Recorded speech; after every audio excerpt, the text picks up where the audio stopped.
اینجا یک سوال آمده گفته است که درباره میانه‌روهایی که در دولت روسیه یکدیگر را فریب میکنند التماس یگان چیزی بیان میکنه. من این راست بگم هر روز مرا زنگ میزنند در این بابت، از همین دولت روسیه زنگ میزنند که همین میانه‌رو انا بسیار مقصد بچه‌ها را فریب میکنند، پس ریتینگ میگن، پس ریتینگ بسیار مردم را فریب میکنند، دیگر میکنند.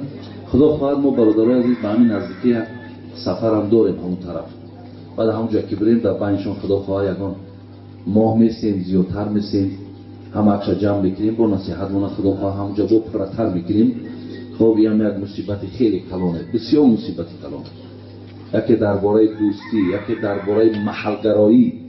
من هم دفعه دیگر رفتگیم بسیار محلگرایی در اونجا در اوجه، تو غرنی و تو کلابی و تو حصاری و تو فلان و فلان. حتی حصاری ها کار میوان، کلابی ها را نمیتن، کلابی ها کار میوان، غرنی هاش نمیتن. که اونجا جای این نیست. برای همه ما برادر مسلمانیم، همه ما تاجیکستانیم. این گپا باید در بین ما نباشد. ما یکدیگر را باید دوست بداریم. خدا پرده کنه به نام پروردگار گروه‌هایی بودن که از تاجیکای خودمان تاجیکای دیگر ما شکار میکردن. ما قطعی اونها هم نشستیم.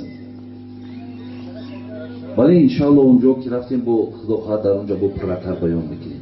خداوند خیرتون کنه.